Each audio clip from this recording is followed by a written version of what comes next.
Welcome, you turd burglars, to TP For Your Earholes. My name is Charlene Schmidt, and with me is... Patrick Schmidt, and I am the husband of this duo. Yes, that makes me the wife. And today we are talking about our favorite one-episode characters. Last week we did side characters, now we're doing the true one-offs with a disclaimer, though. And that is, these are correct as of when we're recording this. If any of these folks happen to show up in the season that's just about to start airing on Comedy Central, sorry. We're doing our best here. Yep. So before we dive right into it, how about you tell folks where they can find us and how they can stay on top of all of the things that we are up to? So we are on 3 social media platforms right now. We're on Blue Sky, we're on Instagram, we're on Facebook. We're also on YouTube. All of those places you can find us at TP For Your Earholes. We also have tpforyourearholes.com. You're going to be able to reach out to us through the website and keep up with our latest updates through there as well. So check us all out. If you're not following us yet, what's wrong with you? Right? Let's get into that massive mental health spiral. What is wrong with you? Don't you believe in anything? Come on, man. Just hit the button. Do the like and subscribe thing. We all know what to do and how to do it. We've heard it a million times. But hate to say it, it really does help out, especially with a newer podcast like this one that's still trying to find its reach and its people.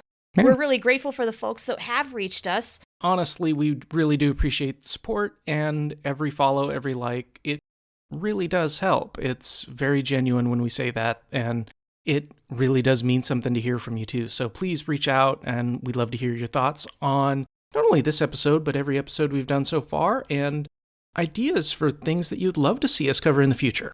Yeah, if you've got episode ideas, we are here to listen. And now, with all of that business taken care of, I am dying to know who your first one-off character pick is. This is maybe a little bit surprising because one of my favorite one-off characters is actually from the newest reboot. Ooh, okay. And in the newest reboot, we get introduced to the character, finally, of Fire. Fire! Fire gets like his own episode, and I love it. Yes, it's true. Fire, personified, did actually happen. And so what do you love about it? I love the fact that Fire is not the evil henchman that we thought Fire might be. Fire is actually trying to make Beavis a better person. And I think that juxtaposition is really, really smart. And it's a great kind of twist of expectations. And when I first saw this episode happening, I was like, oh, I don't know if I like this. And then it flipped the expectations. I was like, okay, this is smart writing. Hey, you know what? There are folks out there who don't like the way that Fire was personified, but I agree with you. I think the subversion is good. I do wonder, will Fire ever come back, or is Fire put out for good? Because, I mean, you would think with Fire, you could resurrect Fire. Right, but I think the personification may be dead, at least to Beavis, because Beavis knows what Fire's all about now, and Beavis ain't down with that. Yeah, he was not into recycling and running on the school track or any of that. Doing a book report. Yeah, ew. Who likes book reports? I do empathize a little bit here, but I also really appreciated Fire's attempt to make Beavis a better person. It probably went just as well as everyone else's attempts. Maybe even a little further, because Beavis did try. Well, Beavis respects Fire. He doesn't respect a lot of other people in his life. That's true. That's a good point. So that's my first. Who's your first? I wanted to go for a deeper cut, and that meant going to some earlier material. And for my first pick, I'm going to go for Hiro, the Japanese exchange student who learned about American life through Beavis and Butt-head. The poor little fuck. Right?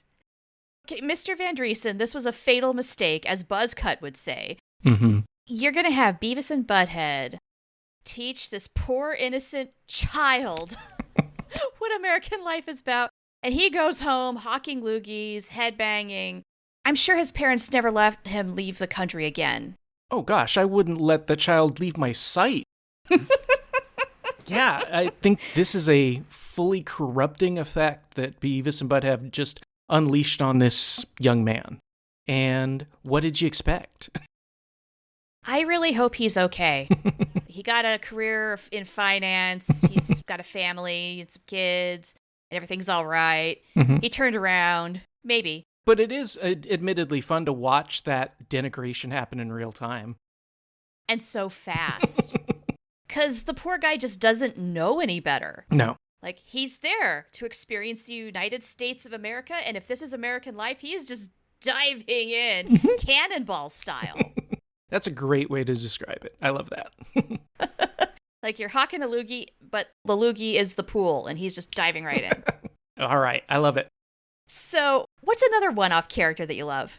So, another one that's kind of a deep cut, but as soon as people know the episode you're talking about, they're like, oh, yeah. And that is Gus Baker.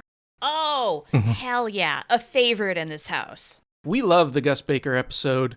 If you are unclear about what the Gus Baker episode is, it's the Rush Limbaugh episode.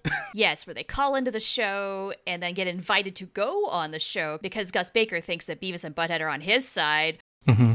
And then they moon everybody. Yeah, it doesn't take long for that to devolve either. And that's part of the fun. It's part of what I really enjoy about the show is when they have a character have a certain set of expectations, and it does not go that way because Beavis and Butt-head are Beavis and Butt-head. They do not do what you expect normal people to do, and that's beautiful. I love it. Yeah. It's just a question of how is it going to go wrong and how quickly.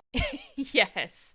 Yeah, they've got a raw innocence to them where they don't understand things like cultural, societal norms entirely. They know some, but not the whole picture.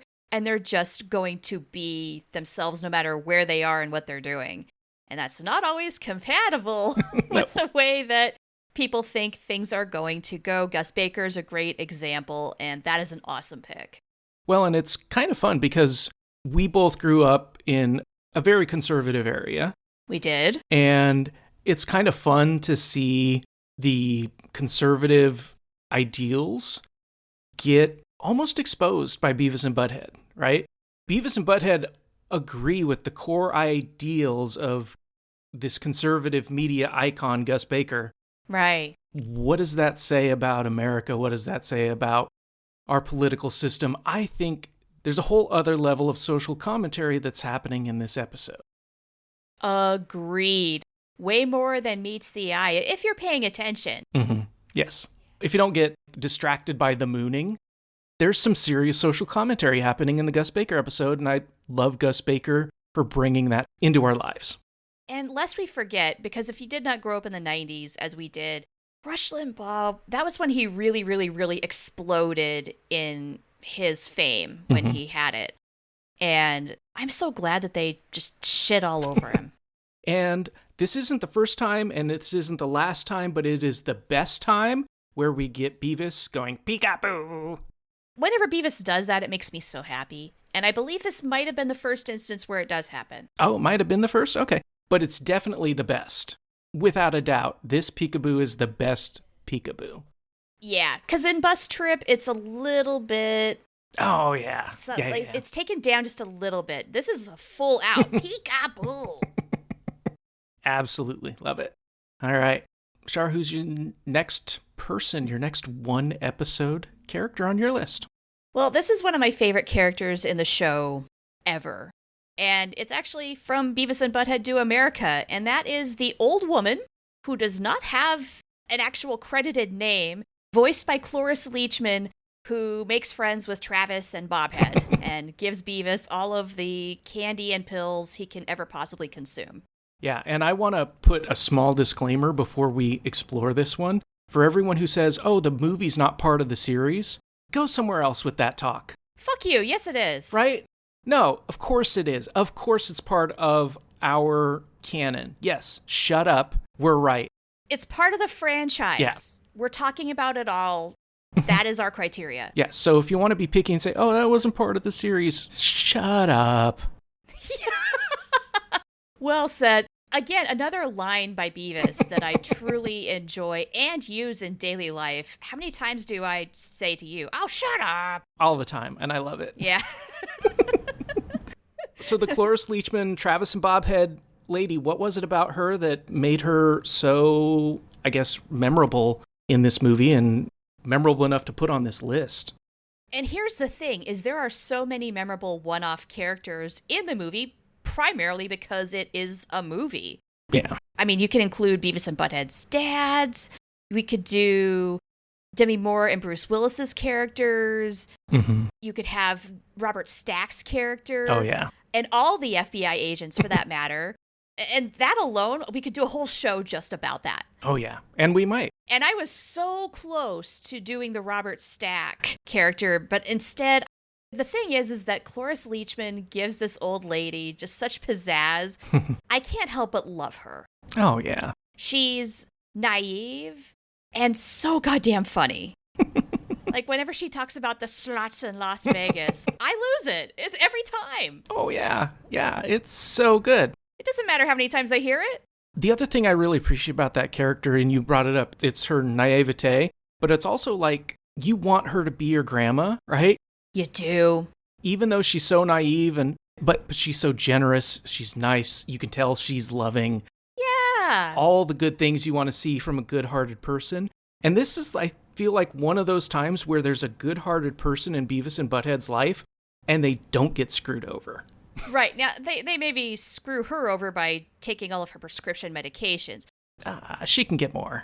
That's just it. Yeah. She's just a sweet old lady who befriends them. Mm-hmm. She's kind. Yeah. And I can't help but appreciate that. Yeah, and for all the times that Beavis and Butthead didn't have friends, they really needed her this time around, and she was a huge asset in their lives. And I don't know if they fully appreciated that in the moment, but still very cool that she was a part of things. Absolutely. I don't know if they would have completely made it to DC without her help. Yes. Really? Yeah, without a doubt. So, what is your next pick? So my next pick is another character that has no name, as far as I can tell. And it's the character in Buttnicks, this episode that I have a new appreciation for over the last few weeks as we've recorded some of these episodes. But it's the guy in the coffee shop who keeps ordering cappuccinos for Beavis. Yes! And copacetic, dialectic, like that guy. Yeah, Alphonse. Yeah, a quadruple. The way he says, whoever that voice actor is, well done. And I dug quite a bit to try to find. Maybe I just wasn't looking in the right places, but I couldn't find it.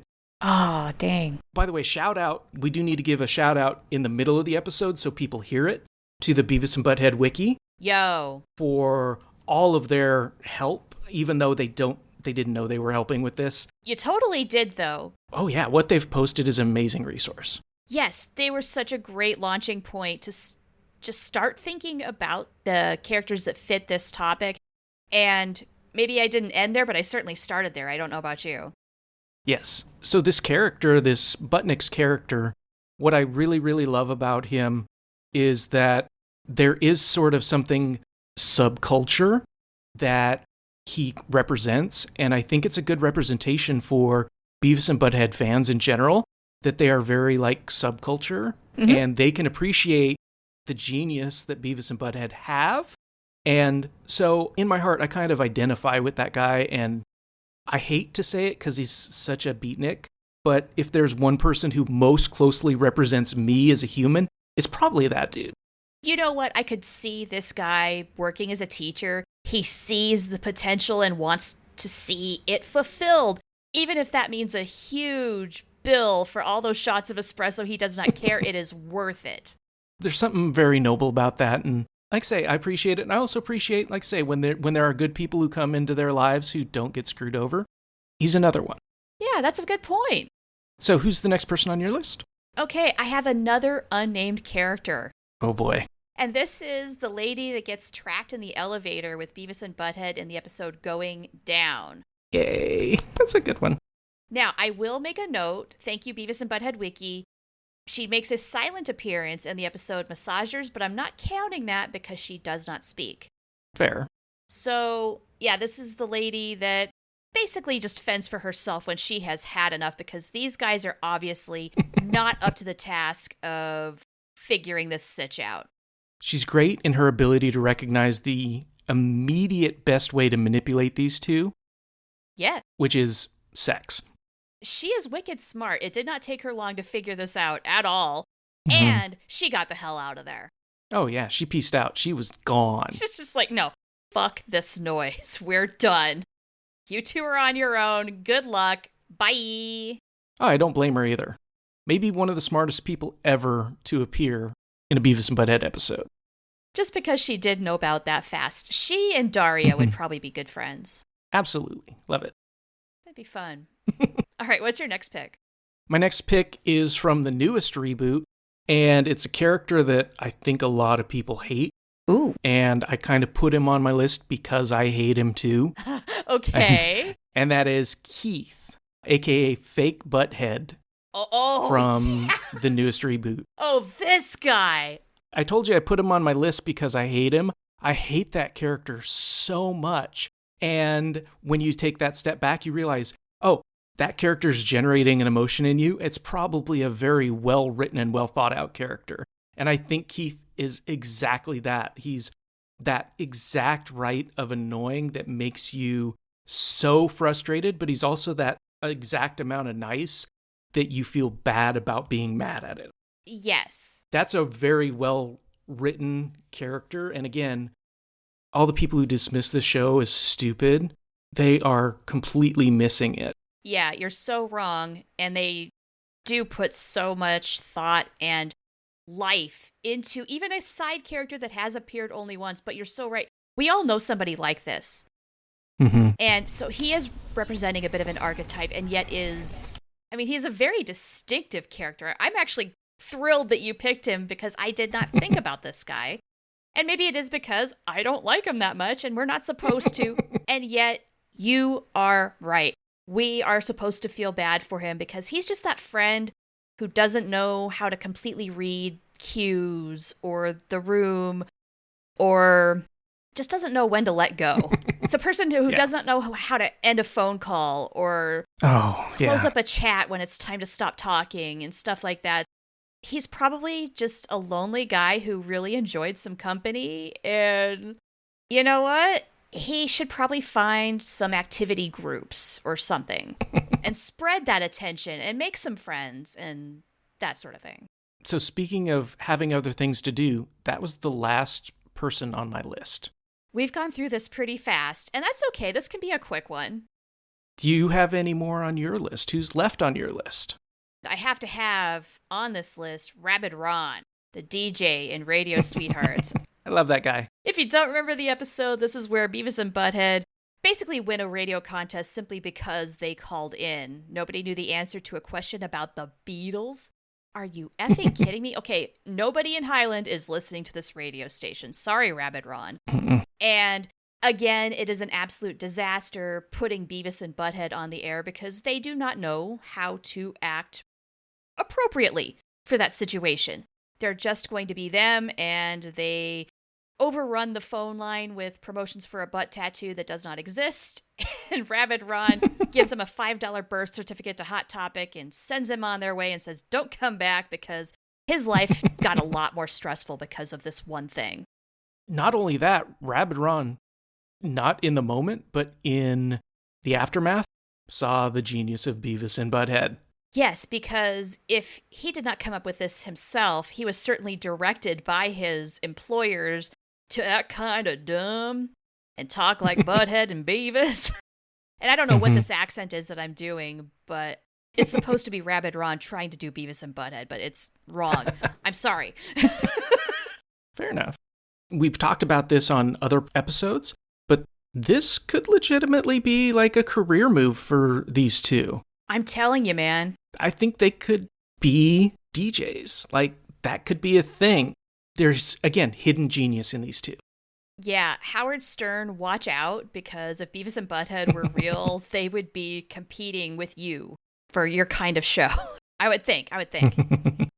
So that's, I think, our lists. For this round. Okay. Now, there is certainly a whole longer list of one-off characters that we could dive into, but that is what we have for today. And I don't know about you, but I would be down to revisit this topic as well as side characters, because in the process of finding one-off characters, I found so many more side characters that I didn't realize had more than one appearance on the show. And I thought, well, okay, I'm just going to have to put them on that list. Oh, I did the same, and it was scary how many of these characters who I thought were in one episode were actually in like 3 or 4. Yeah. Okay, do you remember any examples, just to share real quick? Sure, one of those was Kyler. Kyler. I thought he was a one-off too. Nope. Yeah, I forgot that he was in the shadows in speaking in one episode and that he was in the background of a couple others. I completely had forgotten about those. And again, thank you, Beavis and Butt-head Wiki, for making our job so much easier. Yep, you helped set us straight in this respect. One of mine was the ladies in the car who were going to take Beavis and Butt-head for a ride if they changed the tire. Turns out they were in more than one episode, and they're in the background for many others. Okay, cool. Either together or separate, which makes a lot of sense now that I know that, but that was not in my conscious mind. Of course, we want to hear from you. What are some of your favorite side characters or one-episode characters? How can people get a hold of us again? Go to Blue Sky, Instagram, or Facebook. Our handle on those social media sites is TP For Your Earholes, or you can go to our website, tpforyourearholes.com. We've got a contact form you could fill out if you want to reach out that way. And you can also find us on YouTube. If you're listening to us on YouTube, hey, yo, you can leave us a comment, please, and like the video and subscribe. Otherwise, all the other ones work.